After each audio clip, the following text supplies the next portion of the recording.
Pushpa 2 Indian cinema బాక్సాఫీస్ని ఓ రేంజ్లో ఊచకోత కోసిన విషయం మనకందరికీ తెలిసిందే.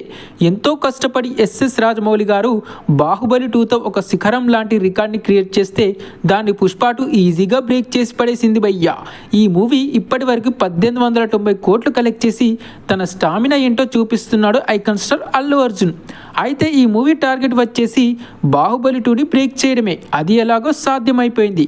కానీ మూవీ టీం 2000 కోట్లను టచ్ చేయాలని, దంగల్ని కూడా బ్రేక్ చేయాలని రిలోడెడ్ వర్షన్ని ఈ నెల 15న రంగంలోకి దింపారు. మరి ఈ రిలోడెడ్ వర్షన్ వల్ల 2000 కోట్లని అందుకుంటుందా లేదా అంటే కష్టమనే చెప్పాలి. ఎందుకంటే ఆల్రెడీ ఈ మూవీ రిలీజ్ అయ్యి దగ్గర 50 రోజులు అవుతుంది.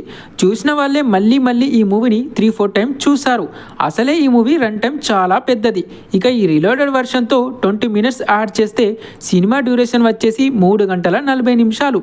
ఆల్రెడీ 3-4 టైమ్స్ చూసిన ఆడియన్స్ మళ్ళీ 20 నిమిషాల కోసం ఇన్ని గంటలు థియేటర్లో కూర్చోవాలంటే కష్టమే. మరి అలా అని ఆడియన్స్ వెళ్ళట్లేదని కాదు. ఒక రకంగా పుష్ప 2కి ఇప్పటికీ మంచి డీసెంట్ టికెట్స్ బుక్ అవుతున్నాయి. కానీ 2000 కోట్లను టచ్ చేసే అంతలా కాదు. ఒకవేళ చైనాలో ఈ మూవీని రిలీజ్ చేస్తే అప్పుడు అన్డౌటెడ్లీ 2000 కోట్లని కావచ్చు, దంగల్ని బీట్ చేయడం కావచ్చు జరిగే ఛాన్స్ ఉంటుంది. కానీ ఇప్పుడు మాత్రం జరిగే సిచ్యువేషన్ అయితే కనిపించడం లేదు భయ్యా. ఏది ఏమైనా పుష్ప 2 1900 కోట్లు కలెక్ట్ చేయడం అంటే నాట్ ఏ ఈజీ థింగ్. ఒక 10% పీపుల్ తప్ప 90% పీపుల్ బాహుబలి 2ని బ్రేక్ చేయదు అని అనుకున్నారు. కానీ పుష్ప 2 బ్రేక్ చేసి చూపించింది. అదే చాలా పెద్ద విషయం.